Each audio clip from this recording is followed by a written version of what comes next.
Hello, everyone. Thank you for joining us, and welcome to today's webinar on Thriving During Change with Elsa Velasco-Paul from our Build Your Career webinar series. My name is Michelle Fawn, and I manage our education and professional certification products and services here at the IEEE Computer Society. Each month, we host webinars on vital business skills that will help you excel at your current job and will be helpful throughout your career. Before we get started, I would like to address some housekeeping items. This webinar is being recorded.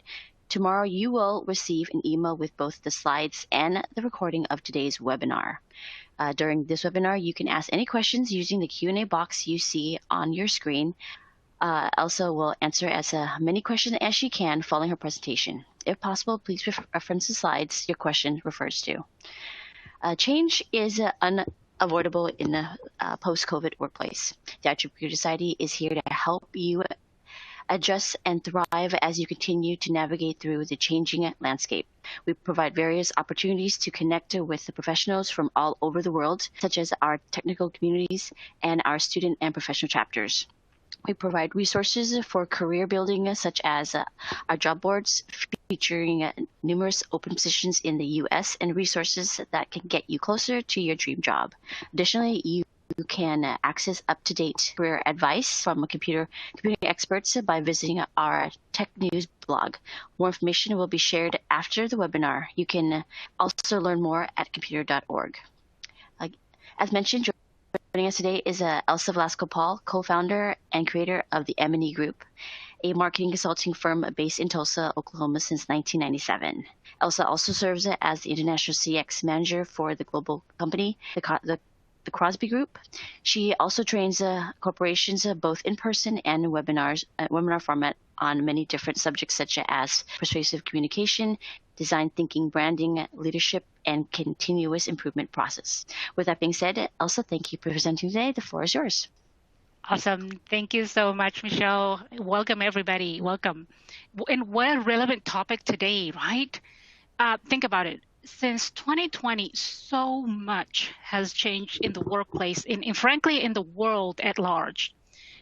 Right now, we're at the door of 2022, and we're finding ourselves in a place where industry, in the business landscape in general, is still in dire need of skilled people, right? So let's put this in a scenario. Me, I am Mr. Mrs. Hiring Manager.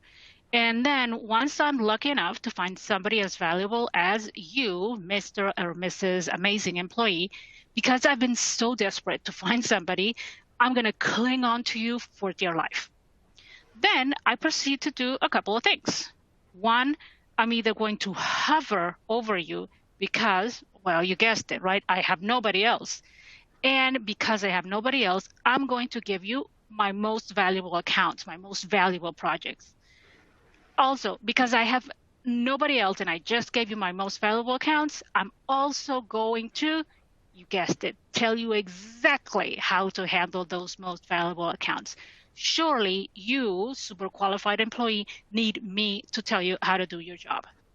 So days, months go by and you're feeling exhausted, overworked, micromanaged, probably underpaid, and somehow you feel that this is really not what you signed up for. On the other side of the fence, me, employer, I'm left wondering, what happened to that superstar employee that wowed me the day of the interview? Thriving in times of change is tricky because it's really tough to overcome the hump of just getting by day and going that extra step for really thriving. It's also tempting to just throw system solutions, right? The new flavor of the month, or expect that a new book or a new program is going to take care of organizational issues and address cultural programs. We're going to talk about that later. What we're going to talk about today, or the underlying theme of today's whole chat, is that the solution is really simpler. The solution is people awareness. Isn't that awesome? Hi, everybody. Like Michelle said, I'm Elsa Velasco-Paul, and I'm one of the co-founders of the M&E Group, and I am thrilled to be here once again. We are here thanks to a wonderful partnership with the IEEE, the Computer Society. So number one, thank you so much, Michelle, Eric, Scott, Carrie, for your wonderful partnership and for being such awesome people to work with. And hint, hint, if you guys are wondering, should I renew my membership? This is one of the perks that you get by being part and a member of the IEEE Computer Society. So make sure that you renew because you probably wouldn't be getting this anywhere else. And another thing that I really want to make sure that I say thank you is we have a behind the scenes flying the questions desk, Michael Paul. Mike, if you can just say hi to everybody through probably the Q&A. Mike is going to take care of your questions. So I don't want you to leave all your questions to the end because I don't want to miss a single one. I want you to ask as much as you can because this session is for you. It's for all your questions, all your cases, all your real life things. If I can't answer them while we're going on, please put them in the Q&A because Mike will make sure that I get them. And if I can't get them right now, connect with us on LinkedIn. So with that being said, this is the part where you know where I'm headed, right? Yep. This is the small print. So as you know, if you've been before with us, this is the part where I tell you, hey, before you share any of the material in this presentation, please make sure you talk with us first because some of the content is exclusively ours, some of it is not, but most of all, what I want you to connect with us is because we love partnering with you folks for presentations, projects, and for workshops. We've done that with many of you, and we always want to do more of those. So with that, please reach out to us before you do that because we love to work with you. And we have some new ones here. I love this one. Call your mother, very important. And do not bleach it. Wonderful. All right, so before we move on, I want to make sure that we tailor this to your needs. I want to know about you guys. I want to know where are you in your career? How many do we have here that are in the managerial line? Do we have any C-suites, retired folks, entrepreneurs, people in the academic world? I want to know so that I can tailor the slant that I'm going to give the whole presentation to your specific needs. Michelle, can we launch the poll so that our friends? Perfect. There you go. So on the screen, what you're going to do is, can you just pick where you are and then click on that submit button so that we can see where we stand and what's our audience look like. And Michelle, you probably can see when most people have voted. So when they're done, just show us the poll results. Sounds good. I'll give them a few more seconds. Thank you.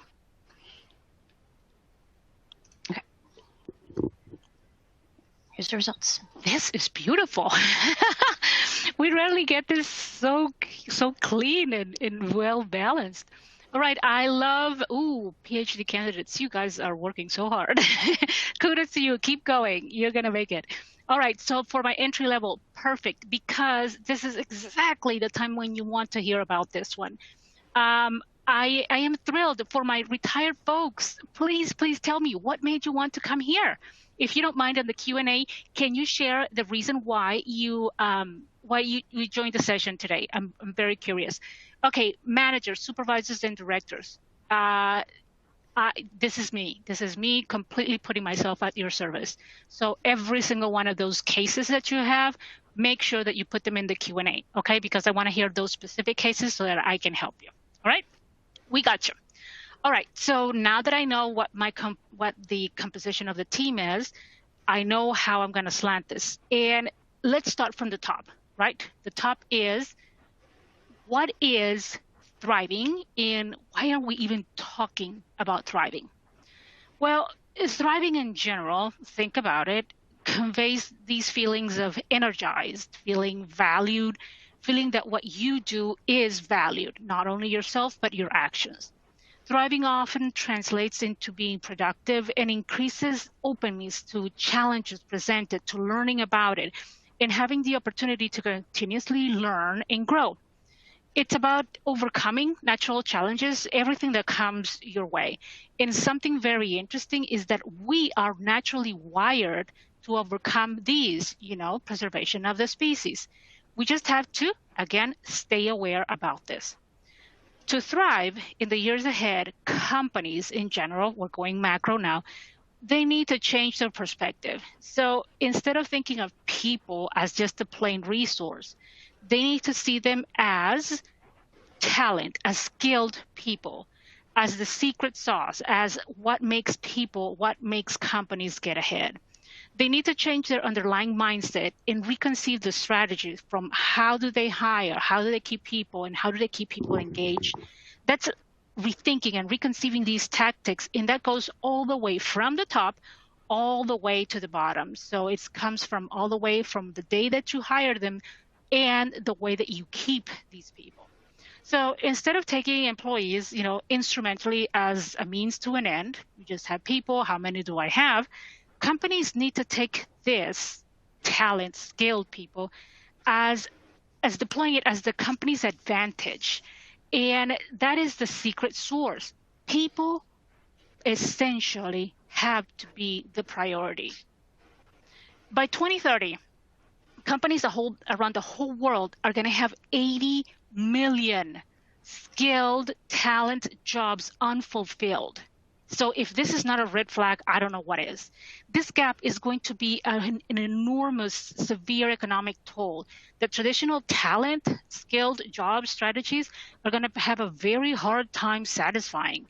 The global workforce, therefore, needs and desires are changing dramatically, and they're forcing companies to rethink how they keep employees not only at work, but also engaged, happy. And at the same time, they need to be inspiring the younger generations because these younger generations are coming in, but they're looking for different things. Something very interesting. The latest research is showing that Gen Z are willing to accept, I'm not saying the generality, but some components are willing to accept 10% less in pay in exchange for shorter work hours as long as they have better career growth opportunities. In 2018, 2019, I believe, BCG survey of 360 or 366,000 people from probably 180 or 200 countries around the world responded and said that the key things they needed, work-life balance. You've heard this before. And you know what was the second one? Learning and training opportunities were more important than financial compensation. So what is this saying? That this is key. And if you're wondering that this was for creative folks and all that, these findings were specifically pronounced amongst a subset of people surveyed that qualified as digital experts. So what does that mean for us as people? Well, think about it. You and me, we're extremely busy. One study from the American Management Association found out that many workers in the post-pandemic workplace are expected to do more, but we have the same skill sets because we don't have time to gain more skill sets. You know what is crazier? 9-hour days are standard. Think about it. Before it was 8 hours. Nowadays, it's expected that 9 hours is what we do. Okay, so you're thinking, thanks, Elsa. That's awesome. Now I'm fully depressed. No, that's not my slant, and you know that. What I'm saying here today is that there is an awesome, awesome silver lining if we use it right. And that's exactly why we're gathered here today. Whew. Man, I just threw a lot of data at you. Okay, so let's make this a little bit simpler and a little bit more manageable, a little bit more human, okay? How about if we talk about the 4 keywords we're going to use a lot today? That's normal, change, crises, and chaos, right? All right, you've heard them, but let's put them in order, right? So when we talk about normal pretty much is the usual average, typical state of conditions. So let's say her temperature was above normal. Things are going normal, right? Change is different because change is dynamic It's alive. It's what we need as a species. It's the standard. When we stop changing, we die, right? And it's the act of the instance or making or becoming different. It also conveys new, refreshingly different experiences. Change, by definition, is good. It's our reaction that determines if it's good or bad. Now, crisis, well, hang on, that's a whole different ballgame. Crisis is by definition a spurt. It's a time, not a long period. It's a time of intense difficulty, trouble, danger. It's going to be spurts of unpredictable situations. And because they're spurts, they need to be treated like a triage when you go into an ER room. And there's a very, very cool TED Talk about this. It talks about crisis and triage. When we stay in this mode for too long, that's when we start to feel burned out, right? That's when you don't want to go back to work, when you don't feel engaged. It's because you've been in crisis mode for too long. And we're going to talk about how to address that. And chaos, well, chaos is rules of the game out the window. Complete disorder, complete confusion. Think about, looting, for example, looting in Portland, chaos, catastrophic, things like that. You get my point. So, well, constant change is widely acknowledged. We know what it is. In the workplace, we expect it. This health crisis, the one that started in 2019, and I'm saying that because, believe it or not, I actually had some friends that came from Asia, from China in 2019. So I have been following this from 2019 all the way to now. This whole period feels like a blur. It's almost like we can't say what months change into years. There were increased demands and pressures that were being placed on employees, but those lines were grayed out. The American Management Association had sent out a pretty big, interesting survey, and it found out that 70% of these survey participants reported that they had more job responsibilities since the beginning of 2020. But it also found that the skills required to do their job effectively had changed. And that was not very interesting because they didn't have enough of these skills. So if a lot of people are doing more hours, less skills, how are some people doing it and how are some people not doing it? Well, let me introduce you to two of my friends, Melissa and Michael, because somehow they have figured out, or at least one of them, figured out how to make it. And I want you to hear it directly from them. Melissa is the marketing director at a pretty big architectural firm. I'm not going to say the name, right? She's fantastic. I love working with her. She works, I'm going to say 7 a.m. to 5 Eastern time. And she adds probably a good 4 more extra hours after dinner once she gets home, puts the kids to bed. So she probably gets to sleep around midnight. She admits that she works a ton of hours. Her family is used to it, but she says, quote, she loves her job. And she also told me in confidence that she can't imagine, doing anything else, or like some of her other friends, being a stay-home mom or doing anything else. However, because she works so much and she has other obligations, kids and whatnot, she depends heavily on an army of people to make it work. I've seen it and it is incredible. She told me, I hated it at first. And she says, I don't like asking for help, but there was no other way. So what did she do? She ended up devising a very interesting collaborative / trade system with some of her family members, some of her friends, and even the neighbors. So for example, I saw this Tuesdays and Thursdays, her neighbor takes her 2 kids plus her other kids to soccer practice. So Melissa can work, her crazy hours. But then Saturday morning, Melissa is in charge of taking them for that 8 a.m. practice, all 4 kids, so that her neighbor can sleep in. Her husband and her mother-in-law, they've been super instrumental also to pull in these long hours. Let's talk about Michael, right? Michael is Melissa's counterpart in that same company, but in the finance department. He's been there for, I think, 2 years before Melissa. He's single. He doesn't have children. So once he clocks out around 6 p.m., he heads out. He goes out with friends. He goes to the gym. He has a pretty interesting social life, but he goes to bed at a reasonable time. As opposed to Melissa, he does not touch his laptop until the next day. But Michael can't seem to disconnect. He checks his phone, and I've seen it. We've been out, and he checks his phone multiple times. He thinks about work. He's always checking to see if he gets any emails from work throughout the day, even during weekends. And he told me that even when he goes on vacation, he feels guilty about not being at work. This inability to disconnect puts extraordinary stress on his system. Michael is getting sick. So here's what's happening. Michael is a workaholic. Melissa is working long hours.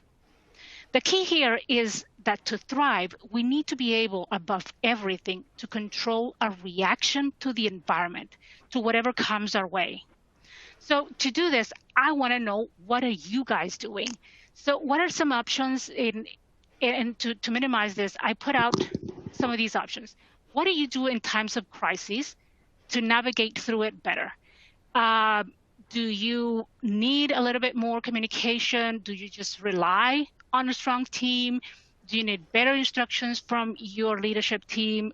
Do you just want yourself to not freak out? What is it that you do?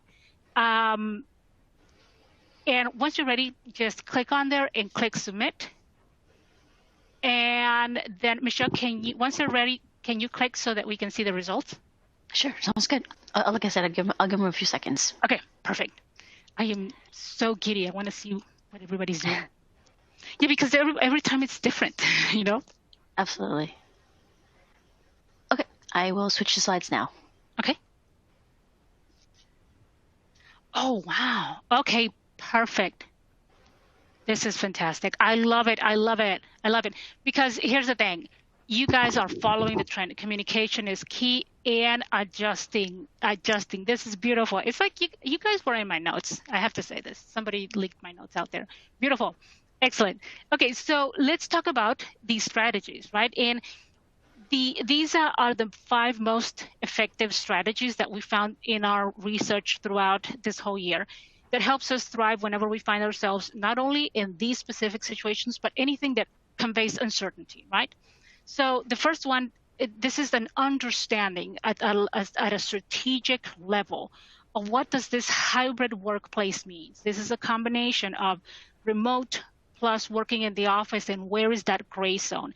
And this also means the ability for us to collaborate well across silos, competencies and skill sets, generations, all that.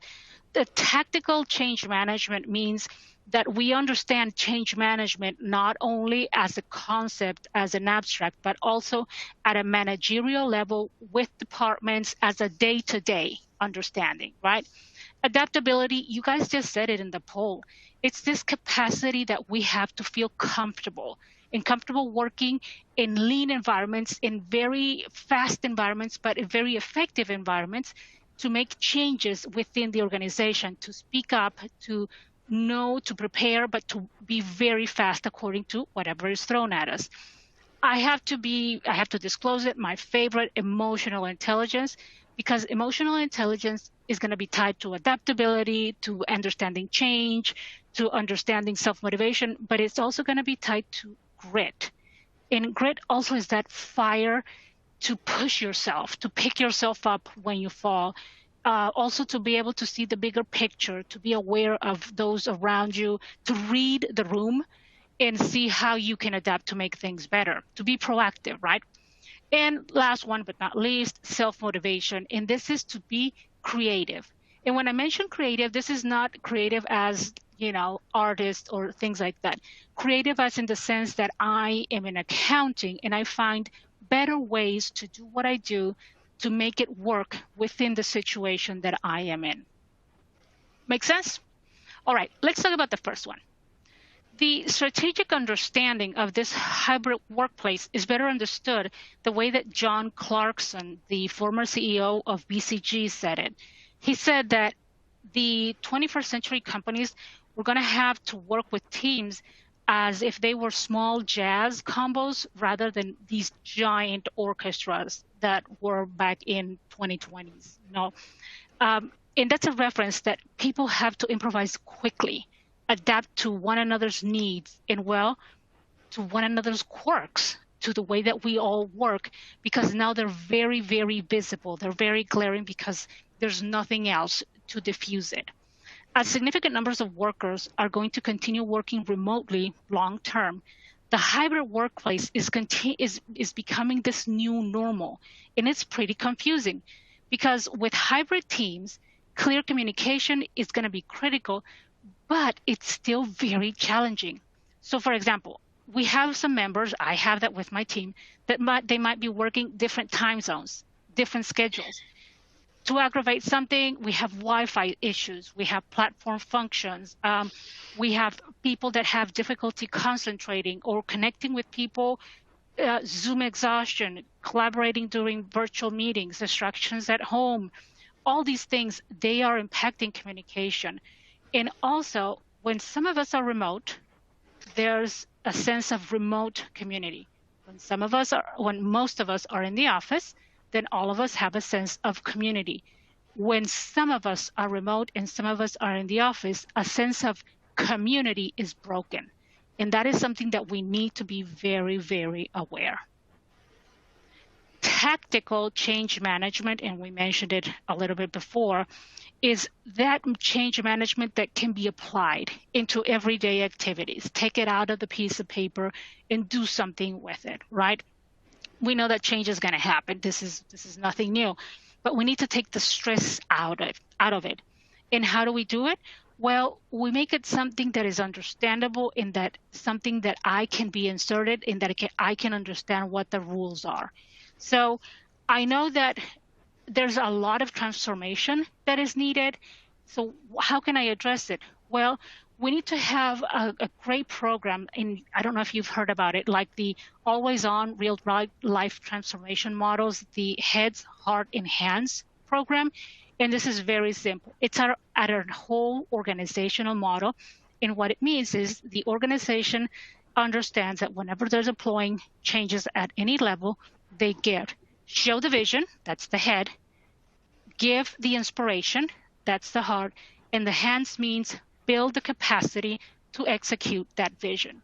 When you do that very well and you're consistent, change is very, very easy to follow.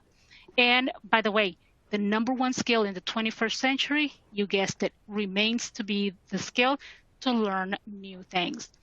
Very important here, beware of the flavor of the month programs. Very important. And of course, miscommunication. When there's no clear rules or when miscommunication is broken, that's when the whole change management program is really hindered. Adaptability, and I love this picture because adaptability is right there. Maybe you're not built for the situation, but you do the absolute best that you can. It's so vital for this new workplace and for whatever is being thrown at us. We're going to leave behind the habit or the need to know what's going to happen. We can't do this. Now, hang on. I'm not saying that we're not going to plan or set goals. I'm not saying that. All that it means is that we have a humbler approach to how our plans are going to align to the future. So what we are doing at an individual level is we have adaptability, and we know that our changes are going to happen, and we might change what the course is going to be. As a manager, I know that I have to be clear with communication and be able to also make changes on the fly. To maintain the focus, productivity, and workflow fundamental to meeting goals and keeping any business, small, big, whatever, it's required to have adaptability at the core, not only at the managerial level, but at every single employee. Something very interesting, Mike told me, because he has served in the military. Thank you, Mike, for your service. The number one skill that they teach in the military is, you guessed it, adaptability, the art of survival. And what do we have to be aware here for adaptability? Beware of clinging to this is how it's always been, because That, my friend, is the kiss of death. Most companies that cling to that, that's the Kodak case. They can't recover from that. Very, very hard. Emotional intelligence, we talked about it before in some of our webinars. This, I can't stress how important it is, because now this is quintessential diversity, right? We're all over the world at different times and different generations. And I know you're probably thinking, okay, Elsa, goodness gracious, where am I going to learn all of this? Don't worry, we got you. If you're wondering where to go, if you just go through all your IEEE Computer Society library, you have a ton of these webinars. We've been talking about this for a while, so you can find it there. And if in case you don't find something there or you want something a little bit more tailored to your needs, just connect with us on LinkedIn, the M&E group. We can help you. So don't worry. Just hang on with us. We're going to get you through. So we know this workforce is not only remote. We know that. But in terms of remoteness, we're adding culture. We're adding ethnicity. We're adding race, age, gender, philosophies, lifestyles, all of that without being in front of each other. So to get all kinds of people to work well together, despite sometimes extreme differences, everybody from managers to individual teams members, we have to have two things: awareness and empathy. And empathy is very, very important. And unfortunately, it does take a little bit to practice and to get. At the same time, managers need to be adept at managing their own emotions. And us, as individual contributors, we need to recognize, yes, our ingrained biases. And if you're thinking, Elsa, that's not me, I have a quick survey that we can do afterwards that it shows that most of us, if not everybody, has biases. The last one that we have is motivation. Remember when we talked about it at the beginning? That thing that Melissa had, that she just kept plowing until she made it, and then she found how collaboration and saying, I can't do it all, it kept her going. Motivation is essential because it helps us, number one, going, but it makes a difference between extrinsic motivators like throwing money at people, promotions, and so forth, and intrinsic motivators, me picking myself up and saying, I'm going to do it. Self-motivation, or that inner drive to keep pushing and striving, is an imperative skill. And it's an imperative skill at an individual level. Why? Because more than ever, we don't have anybody else around us to do that. Once we're remote, or once we're even in hybrid models, we need to be able to do this skill and to do it well. So I promised here, we need to be very, very careful of overscheduling and blending everything together. Remember Michael's case that he was burned out? This is where he was falling. He was falling into blending everything together. I promised you that I was not going to leave you in the dark and leave you in gloom and doom and Mordor. I'm going to take you out because I am going to show you the strategies and the tactics. How do we fix this? Well, super easy. The number one thing is focus on what you can control. Because we're in a time of change, there's going to be a lot of things that we're not going to be able to control. So focus on what we can. At some point, you're going to have to accept that the change that you are experiencing and is bigger than what you thought, and then focus on what you can control. For example, what you can control: how you react to situations, how we start the day, how nice we are to ourselves and to others. And those small changes, they're pretty comforting. And then we start to see that we have a sense of small control over the situations. Awareness, and we said that even in the case of communication and collaboration, is key. And this one, we have to go old school. To practice awareness in reality, we need to write it out, write our feelings on paper. When we're processing any kind of good changes, good, bad, a new job, mourning a loss, mourning a job, it's easy to feel overwhelmed. It's easy to feel like our mind is continuously racing. So instead of holding everything in your mind, write it down. And to do that, write it in a journal, write it on a piece of paper, but make it a habit to write it down. Keeping self-care, it can be whatever forms you want it to be, but budget it. Don't just say, I'm going to do it. Put it on your calendar. Put it as a reminder. Don't just say it in your mind, because unless you put it on your calendar, it's not going to happen. And if you don't do it, your system is going to be impacted. Think of even how you eat, your supplements, taking care of yourself. It really, really makes a huge, huge difference. Finding support, like we said about Melissa before, with any changes, there's going to be a big, big chance that somebody else is going through the same thing. So this can be talking to a friend, talking to a neighbor, even going online supports, opening up to mental health professionals. Whatever it is, don't keep it to yourself. Find a support system or find somebody else that you can talk to in a safe environment. And I love the detox and declutter, or watch what we're consuming. That means not only food, but also watch what we are consuming through our eyes, what we're watching, music, the words that we say to ourselves. How many of us are saying, I'm crazy busy? If you're always crazy busy, you're going to internalize that you are crazy busy. That can't be true. That then you have something really messed up with your schedule, right? Remember the triage, right? Other people that say, with my luck, everything is going to go upside down. Well, it probably is. So we want to be very careful of what we are consuming around us, right? The better the food, the words, the environment, and the people that we surround ourselves with, I promise you, the better the results we are going to have. I promise you. And plan to adapt. So plan that things are going to change. 30 or 50 years ago, things were very linear, right? Linear life systems. That model is gone, my friends. Nowadays, think more like a wheel, the wheel of time. No, think of a wheel where we're right in the middle. And what we have is the option to react, because every one of the spokes of the wheel are situations presented to us. So the good news is that the way that react, it's completely up to us. We have those choices. And of course, think and celebrate. We're stronger than what we think. Big changes, they challenge us, and they're going to test you.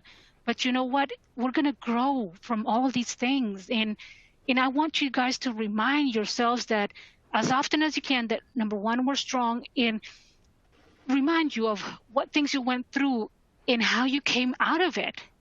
If you're still here, it means you were super, super strong in the past. And I want you guys to celebrate that, because that is resilient.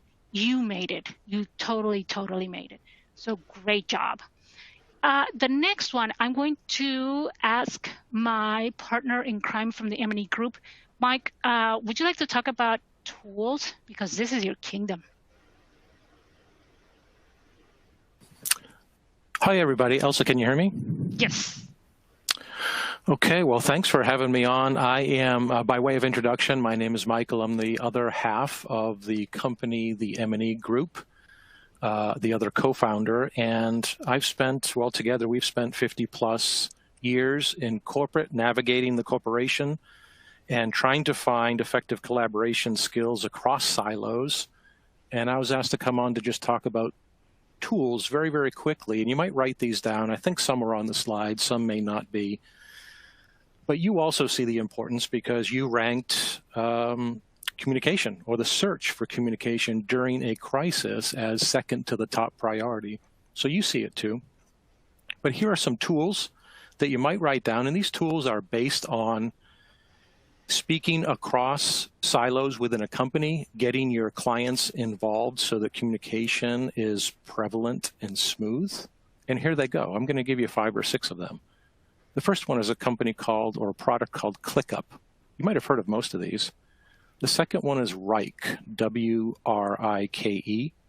You've probably all heard of Monday.com and Asana.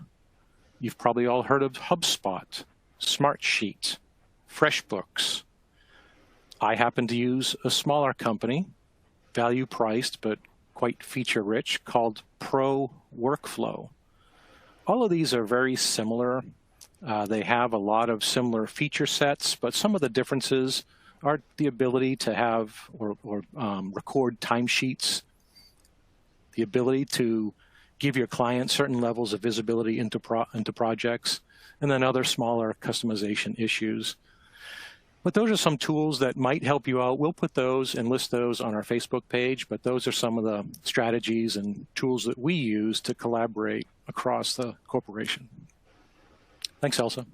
Thank you, Mike. Thank you, thank you. And again, those are added to what we have here on the slide, so feel free to just write them up, and you will have them on the presentation so you can go back. And like Mike said, go and connect with us later. We have, my goodness, pages and pages of tools because we are tool and resources junkies. Anything that comes out, believe it, we are right there. We love it. We love it. Wow, wow, wow. Goodness. So I want to hear from you guys. What are some of these tools that you guys want to share with us? What are you guys using besides all of these that we did? Let's try and see, Michelle, let's try and see if how this one works. Can you folks type here? What are your tools? Are you using some of these that we talked about, or are you using something different? We'll give them, I guess, a few minutes to type it down. And if you folks can type on it, perfect. If you can't, then please use the Q&A, and that way we can use both sessions. I want to know all the tools and all the different tactics that you're using. Okay, I'm going to change the slides. Okay.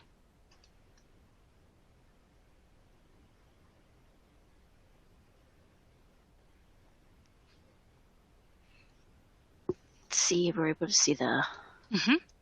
So the question is, what are the tools? What are the tactics that you're using right now to stay connected? And this can be within your company or within friends and family across the world. I know that we have a lot of folks from that are not US based. This is me as well. So what are you folks using?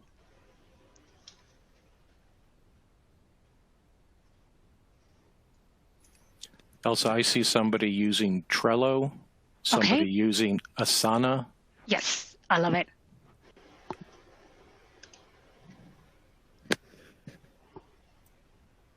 I am a fan of Trello. I forgot about that one. Great, great, great. Okay, sounds perfect. Go ahead. Sorry, somebody's using Google Sheets, which is great. Yes, oh, absolutely, absolutely. And I do want to say, I want to mention Teams. You folks know how much I love Teams. For those of you folks that are international like me, English is not our first language. I really like Teams because of one reason. It has closed caption and it has transcription. I need to see words so that I can understand it better. So to me, that was a huge, huge plus. You can activate having closed caption when people are talking. That's a plus for me. Huge, huge plus. Anything else, Mike? There's one named Kasana, which I'm not familiar with. Okay. And another Google form.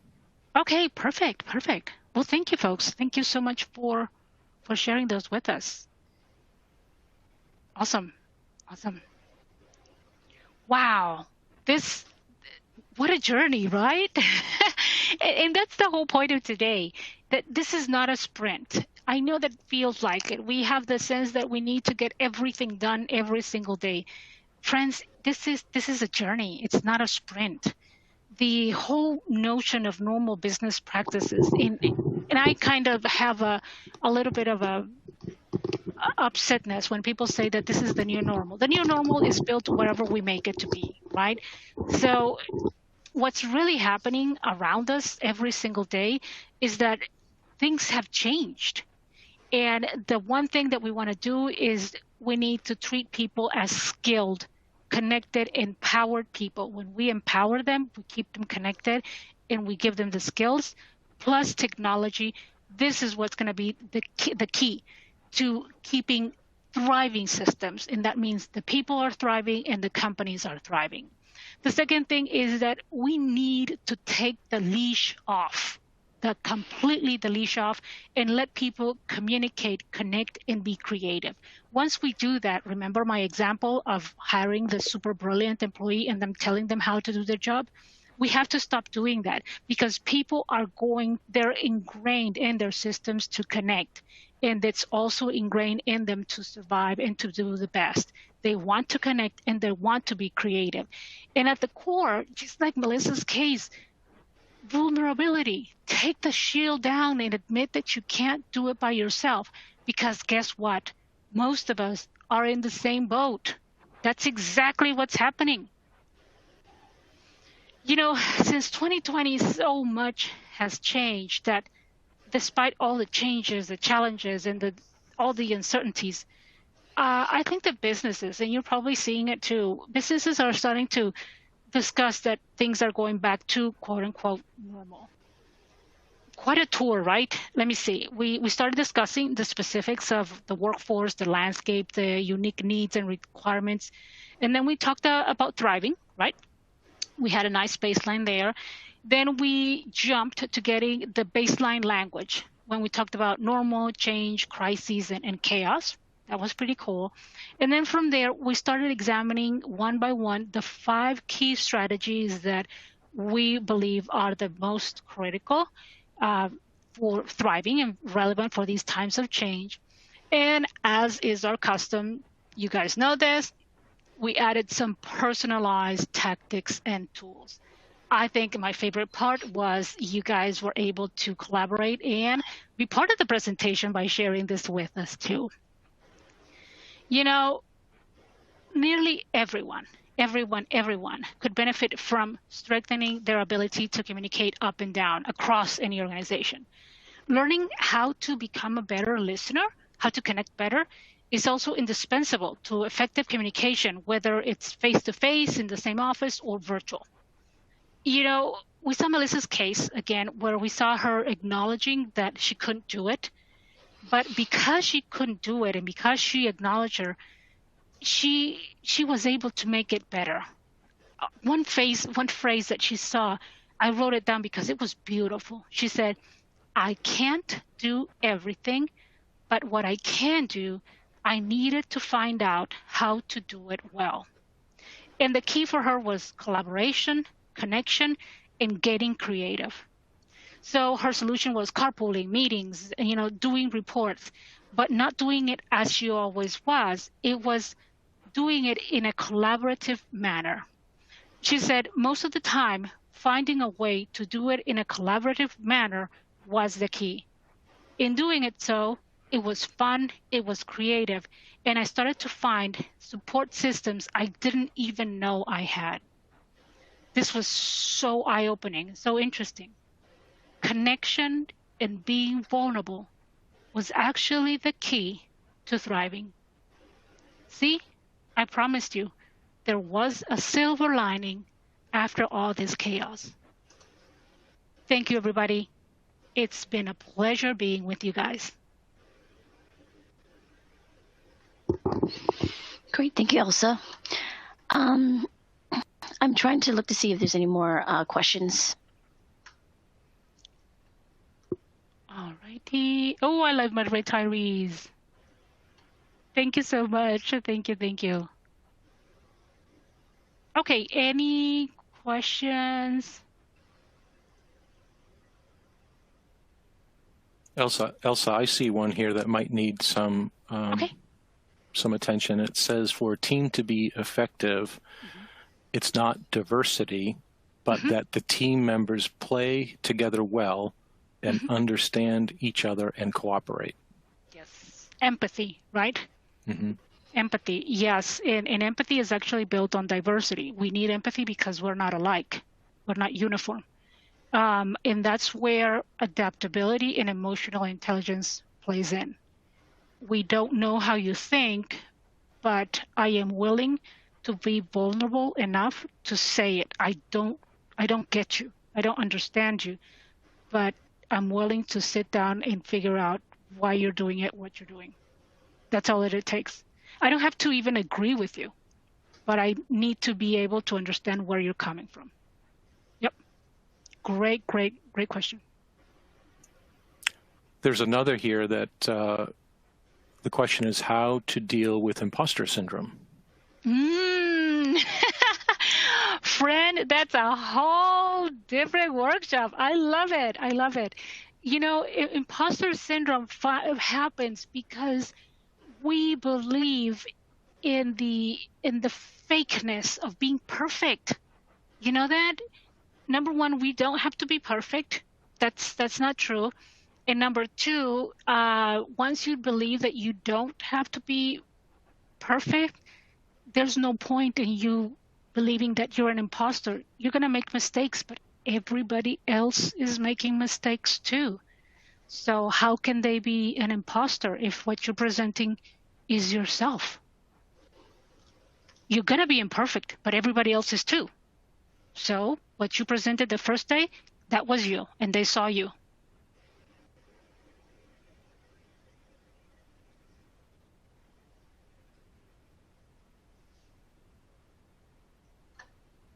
Anything else, Mike? Nothing further at the moment. Awesome. Great. I don't see any either. Thank you, Elsa, for this great presentation. I appreciate it. And thank you, everyone, for your great questions as well. Our next webinar is with the Distinguished Lecture Series, which will be held on the 24th of February at 11 a.m. Eastern Time on machine learning for qualifying web privacy, presented by Isabel Wagner. Our next Build Your Career webinar series will be held on 24th of March at 11 a.m. Eastern Time on public speaking, preparing effective presentation materials, presented by Roger Granis. Registration for these upcoming events are now open. We will be sending you a link to these future events along with the slides and the recordings of this webinar. Thank you, everyone, for joining us today, and have a safe and wonderful day. Thank you, everybody.